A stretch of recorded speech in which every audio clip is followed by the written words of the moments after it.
I am Hillary, a 29-year-old. For me, who has led an ordinary life, my only pride was the presence of my best friend since school, Vanessa. During my job search, I was struggling to get job offers and felt down. "Would you like to work at my dad's company?" With that one phrase from Vanessa, my life changed significantly. Her father, Richard, is the chairman of a major beverage company. He hired me simply because I was her best friend. What made my life even more brilliant was meeting Michael, who was introduced to me by Vanessa. Michael was a kind person who listened seriously to even my trivial worries. "Hillary, will you marry me?" After dating for 6 months, I received a marriage proposal from Michael. I couldn't believe that such happiness could come to me, but it was real. We got married and started living together. The days I commuted with Michael in the morning filled me with excitement for our new life ahead. However, marrying an old man? You're just after his money, aren't you? I never thought that I would be addressed with such words by Michael. After 6 months of marriage, his attitude began to change. "What's for dinner today?" I began to notice the coldness in his voice. "I made beef and potatoes. I thought you'd be pleased since it's your favorite dish." Michael's response was indifferent, and he began eating in silence as soon as he sat at the dinner table. Gradually, his attitude worsened further. He became increasingly cold towards me. Moreover, he began to say that he couldn't see me as a woman. He started coming home late at night more frequently, and my distrust only grew. "Michael, you've been coming home late recently. Is everything okay?" "I'm just busy with work." "It's none of your business." His cold words left me speechless. At that moment, my heart shattered. I could feel my love for Michael cooling gradually. "I can't stand this anymore." It seemed that my murmur reached Michael's ears. "Did you say something?" I mustered my voice from the depths of my stomach. "I can't stand this anymore. I want a divorce." The moment those words came out of my mouth, the room seemed to freeze. Michael's face twisted in surprise and anger. "What? Are you sane?" "I'm sane. If anything, I wasn't sane before. Every day, I've been watching your mood and suppressing my feelings. I'm at my limit." My voice trembled. But I didn't look away and stared at Michael. For a moment, he seemed at a loss for words. Then, he suddenly smirked coldly. "What will you have left if we divorce? You're currently living above the average with your husband's earnings. Are you dissatisfied with that situation?" "I'm not saying that at all. I just what? Men have to work hard outside." I couldn't find any words to return to Michael's. His words were cold and piercing. "That's fine. Freedom is more important than money." "Freedom? Don't make me laugh. Do you think you can live on your own?" Michael's words brought a surge of anxiety. Indeed, I didn't know what awaited me in life from now on. But I couldn't go back. I can live. I've lived by my own strength until now, and I will from now on. "You think you're some kind of tragic heroine?" Michael looked down on me with pity. "Are you really thinking of getting a divorce? You'll regret it." "I won't regret it. Staying together would be more regrettable." At my words, Michael's expression changed. It seemed a mix of anger and surprise. "Fine. If you want a divorce, I'll let you have it. But be prepared. Your life will become hell." Those words sent a chill down my spine. But I had already decided. That's fine. My current life is hell. Michael started to say something but left the room without uttering a word. The door closed violently. Left alone in the room, I sat huddled up. Tears flowed, but strangely, my heart felt lighter. I felt from the bottom of my heart that this was the right choice. Life ahead will surely be a series of difficulties, but I can live by my own will. That alone seemed to give me hope. It's okay. I can become strong. I reassured myself as I resolved to take a step toward a new life. A month after the divorce from Michael, I began a new life at my parents' house. Waking up in the morning, I opened my eyes in my old room. The morning sun, streaming through the window, seemed to bless my new life. After the divorce, I strangely felt at ease. Every day, I no longer had to guess someone's mood and felt the joy of living as myself. During this time, a new encounter came my way. One day, a colleague, George, spoke to me with concern. "Hillary, I heard you recently got divorced. Are you okay?" George's kind voice surprised me a bit. Since joining the company, we have been colleagues and comrades, always striving to outdo each other. Thank you, George. I've been going through a lot. Is that so? How about a change of pace and going out for a drink together? I nodded to his invitation. When we arrived at the pub, George listened quietly to my story. It had been really tough after the divorce. Living at my parents' house had stabilized my mood. George smiled kindly at my words. That's good to hear. I'm glad to see you happy, Hillary. His words warmed my heart. Thank you, George, for listening. I'm always here to talk. I felt my cheeks warm slightly at his words. After that, George and I started to interact more outside of work. One day, George confided his own worries to me. Actually, I've been having some troubles too. What? You, George? I was surprised, and he smiled shyly. Yes. Actually, my father is the chairman of the company. I couldn't hide my surprise. I had never imagined that George was the son of such a big company's chairman. But please don't tell anyone. I want to be recognized for my own abilities. I nodded at his serious expression. Of course, I won't tell anyone. But that must be a lot of pressure, right? Yes, it is. Sometimes I feel suffocated trying to meet my father's expectations. I understood George's suffering. I remembered the pressure I had felt during my marriage with Michael. George, I've felt similar feelings. So, I think I understand. George looked a bit surprised at my words, but soon smiled kindly. Thank you, Hillary. It really helps to have you around. From then on, we began to consult each other about our troubles. George became more than just a colleague. He became a support for my heart. Gradually, George and I grew closer. Every time I encountered his kindness and seriousness, I felt my feelings for him deepening. One day, George asked me out on a date. Hillary, would you like to go out with me this weekend? A date? I asked, surprised. George nodded shyly, saying, yes, a date. What do you think? My heart raced at his words. Of course, I'll go. That weekend, we watched a movie and enjoyed a meal at a nice restaurant. The time I spent with him was truly happy, and my heart felt warm. I really enjoyed today, Hillary. Me too, George. Thank you. On the way home, George gently took my hand. His warmth further warmed my heart. Hillary, I love you. His words filled me with surprise and joy. I love you too, George. As we confirmed our feelings for each other, we naturally kissed.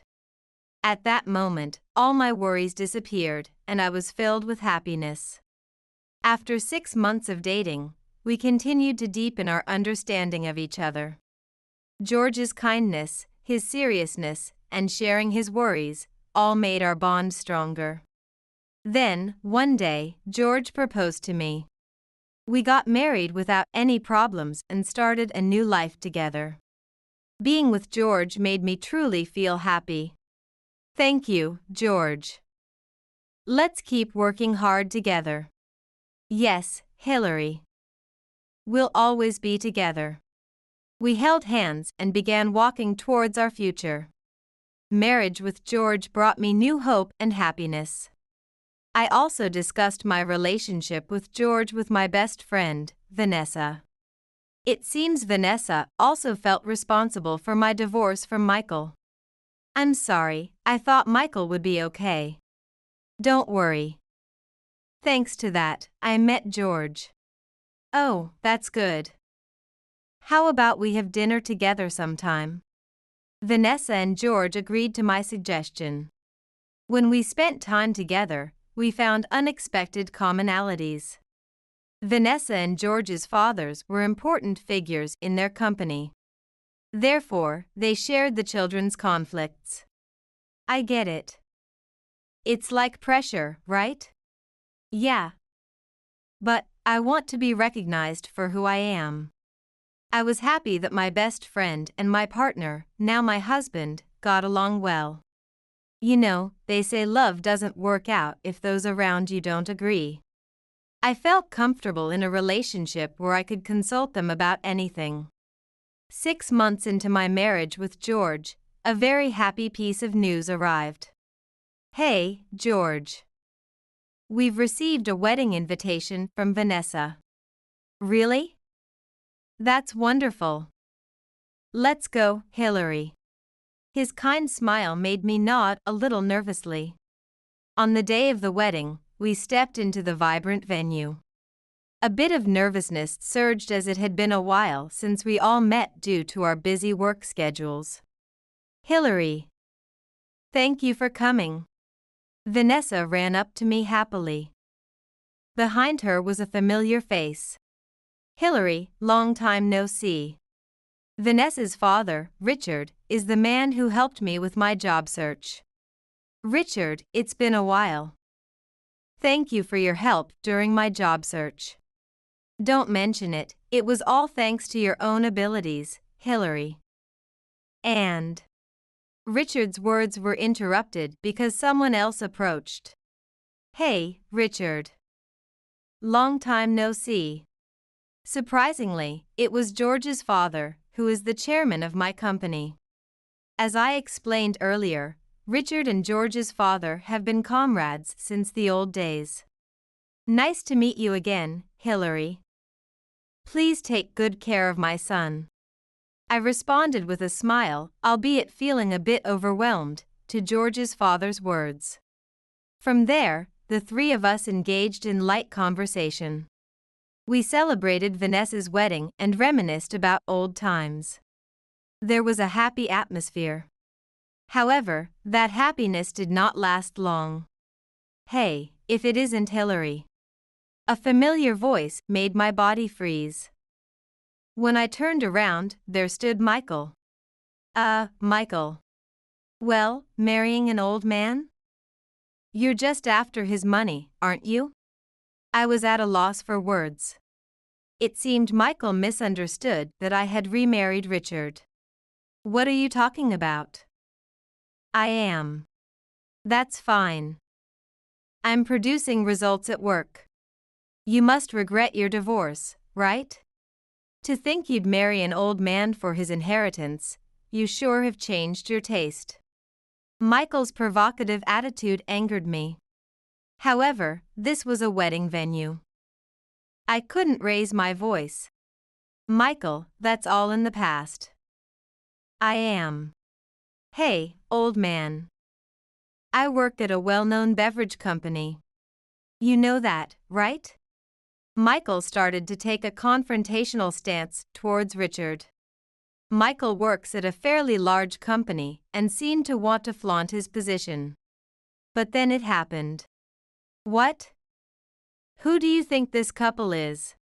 Tony exclaimed in a panic. Huh? Michael's expression froze. This man is the chairman of a major beverage company. The color drained from Michael's face. The beverage company I work for, mentioned by a guest from the groom's side, far surpasses the size of the company Michael works for. No way. Michael's voice trembled. That was when, as if to save me, George appeared from behind. Michael. George said quietly, yet forcefully. Hillary is my wife. Whatever her past, I will protect her now. George's words warmed my heart. Michael. Now Richard spoke up. Your company and ours have had dealings, haven't we? Unfortunately, as of today, those dealings will end. Huh? Wait, please. Michael was flustered. Just kidding. Was that not a business joke? Really, don't young people understand a business joke these days? Richard laughed as if teasing Michael. A joke, huh? That's a relief. The workplace you work at has been an important business partner I've worked with for many years. There's no way I could actually terminate a contract with such a workplace. Richard's words visibly relieved Michael. But Richard took a deep breath. I can't guarantee your future. Do you understand what that means? Excuse me? If you don't understand, let me tell you. You're fired. Such language towards the chairman of a major business partner, how appropriate is that? George was trembling with tension. I'm very sorry. Having an employee like you is a nuisance to us. I'll inform your company later. You're to be dismissed for misconduct. Dismissed for misconduct, that's too much. I just misunderstood. Misunderstanding, huh? Then, let's consider your dismissal my misunderstanding. Richard had already turned his back. Please wait, I'm truly sorry. Michael repeatedly apologized. Michael. Richard's low voice echoed through the area. A businessman sometimes has to be stubborn. Your dismissal is unavoidable. Because I am stubborn. Come on, Hillary, George. The ceremony is about to start. At Richard's words, we nodded. Leaving Michael behind, we headed to the ceremony hall. Watching Vanessa's happy figure, I savored my own happiness. Holding George's warm hand, I felt hopeful about the life ahead. The past with Michael was indeed painful. But it was overcoming that which made my present happiness possible. Thinking this, my heart strangely lightened. Hillary, are you okay? George asked with concern. Yes, I'm fine. In fact, I'm very happy. At my words, George smiled kindly. At that moment, I was certain. The past was just that, the past. From now on, I would build a new future with George. However, the day after Vanessa's wedding, an incident occurred. The day after Vanessa's wedding, I was enjoying a peaceful day off. George and I were planning to watch the continuation of last night's drama. As I relaxed in the living room, suddenly, there was a loud knock on the door. Who could it be? I wondered, tilting my head. George peeked out from the kitchen. I'll get it. As George was heading to the door, another fierce knock sounded. When he opened the door, an unexpected person was standing there. You. George's voice made me stand up in surprise. Michael was panting and his face was red as if he had been running. You guys really did it now. Michael yelled. George responded calmly. Michael, please calm down. What happened? Calm down? You've ruined my life. I stood behind George, staring at Michael. Michael, how did you find this place? I looked up your address from the guest list at the venue. I can't just sit back and accept what you've done to me. George said calmly. You've illegally obtained personal information. That's a criminal act. Michael ignored his words and yelled at me. You sabotaged me because you didn't like our divorce. I responded calmly. That's not true. We haven't done anything. Lies. You must have said something to the chairman. George continued to handle the situation calmly. Michael, your actions are the cause. We haven't done anything. However, Michael wasn't listening. Because of you, I'm being punished. Show some sincerity. I looked at Michael sympathetically. That might be difficult, but we don't know anything about it. Michael's anger intensified. I don't want your sympathy. And this George guy, does he really care about you, Hillary? George furrowed his brows. What do you mean? I saw you. You were walking with another woman. George answered calmly. That's a misunderstanding. I haven't been out with any woman other than Hillary. I agreed. George wouldn't do such a thing. I believe him. Michael grew even more furious. Are you still lying? After ruining my life, you dare to look happy. George said firmly. Michael, please leave. If you stay here any longer, we'll have to call the police. Michael flinched for a moment but quickly regained his anger. The police? Are you really going to go that far? I said kindly. Michael, please leave. Staying here won't change anything. Michael gritted his teeth and glared at us. You guys are a plague. Damn you. George had been silently listening to Michael's words, but gradually his expression hardened. Especially when he heard the words insulting me. I could see the flames of anger in George's eyes. That was when George suddenly took out his smartphone from his pocket. Michael looked puzzled by his action. Michael, I've reached my limit with your behavior. George's voice was cold and quiet. What's that smartphone for?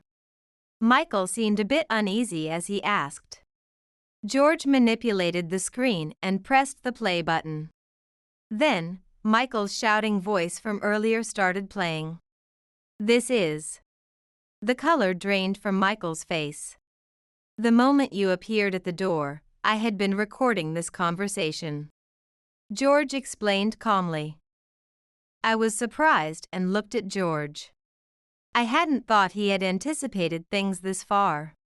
Why would you do that? Michael's voice trembled.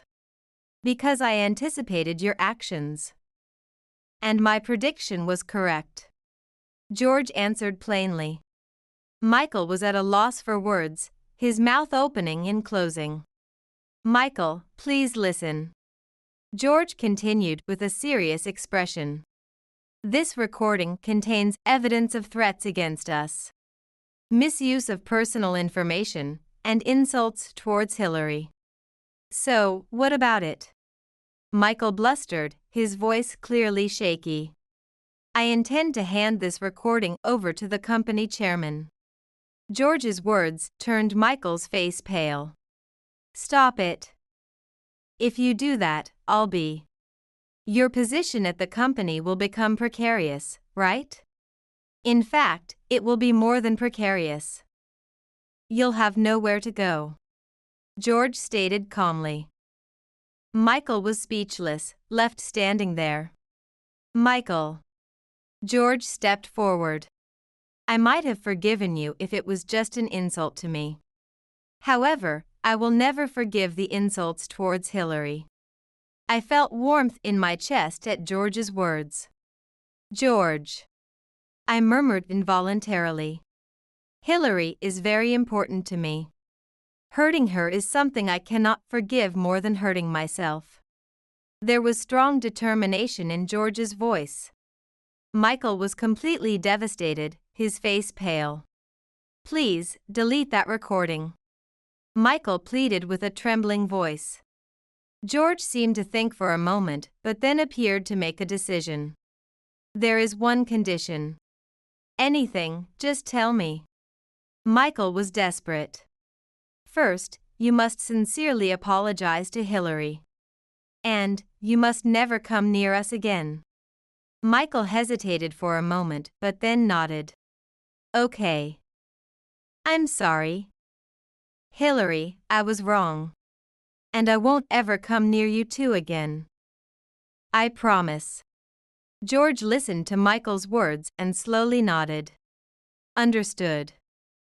Please keep your promise.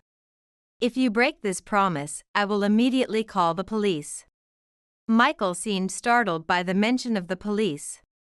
"Okay, understood. You'll delete the recording, right?" At Michael's words, George smirked. "I never promised to delete the recording. This evidence will be handed over to the chairman." "Why are you doing this?" "That's not what you promised. Don't you understand what you've done? You were disrespectful to the chairman. It doesn't matter whether the chairman is my father or not. Such language is unacceptable towards a business partner." "I didn't know that." Being unaware doesn't solve everything. As a professional, you should know that, shouldn't you? Michael had nothing to say in response to George's words. Furthermore, the theft of personal information, threats, and insults. "As for your punishment, I cannot say anything.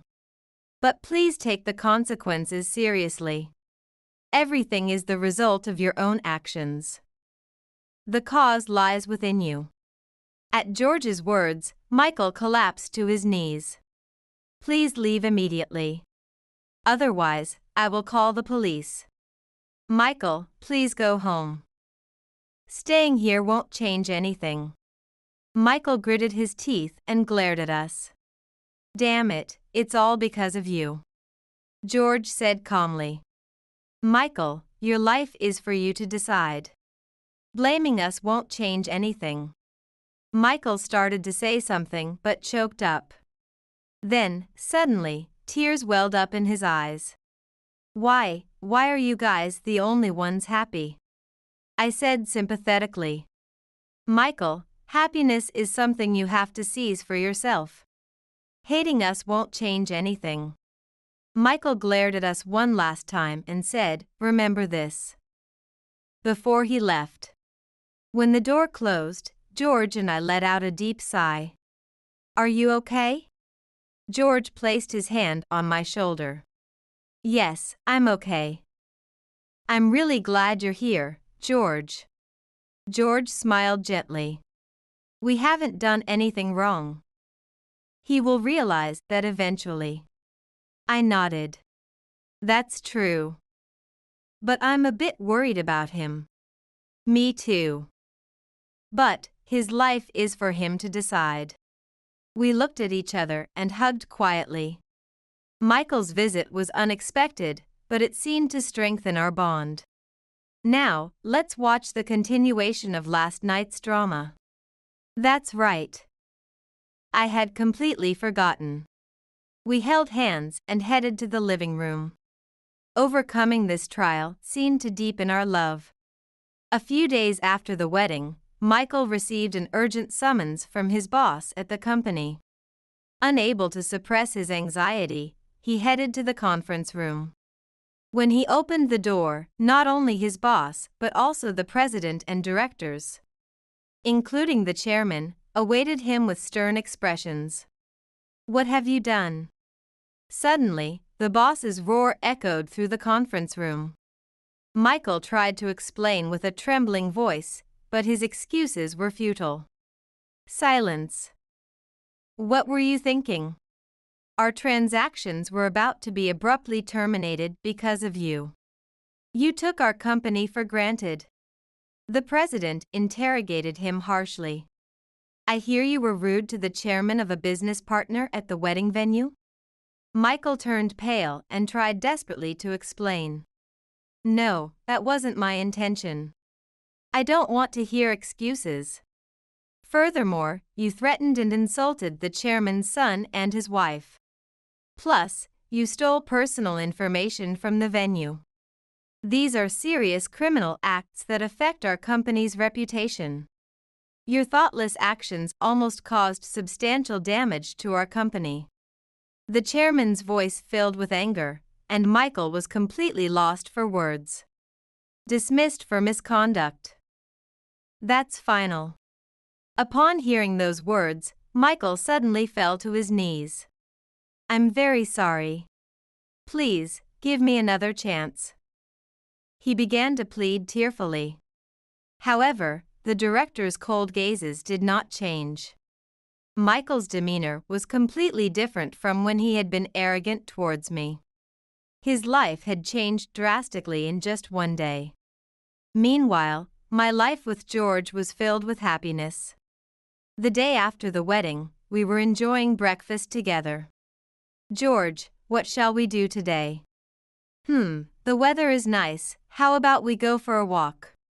I nodded with a big smile at George's suggestion. We held hands and headed to a nearby park. In the park, children's laughter filled the air, and flowers bloomed beautifully. George, look. That flower is beautiful. Indeed. Your smile is just as beautiful. Blushing, I smiled at George's words.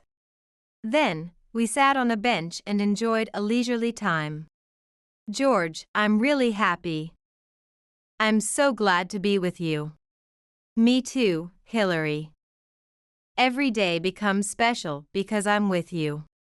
I rested my head on George's shoulder. There was an unspoken flow of love and trust between us. In the afternoon, we enjoyed cooking together. George handled the knife while I prepared the ingredients. Laughter never ceased in the kitchen. George, that's not how you cut it. Like this. Thank you, Hillary. I'm still learning how to cook. We laughed together. When dinner was ready, we sat down facing each other. Let's eat. Looks delicious. As we enjoyed the meal, we discussed our future dreams and plans. The painful memories of the past had faded from my mind.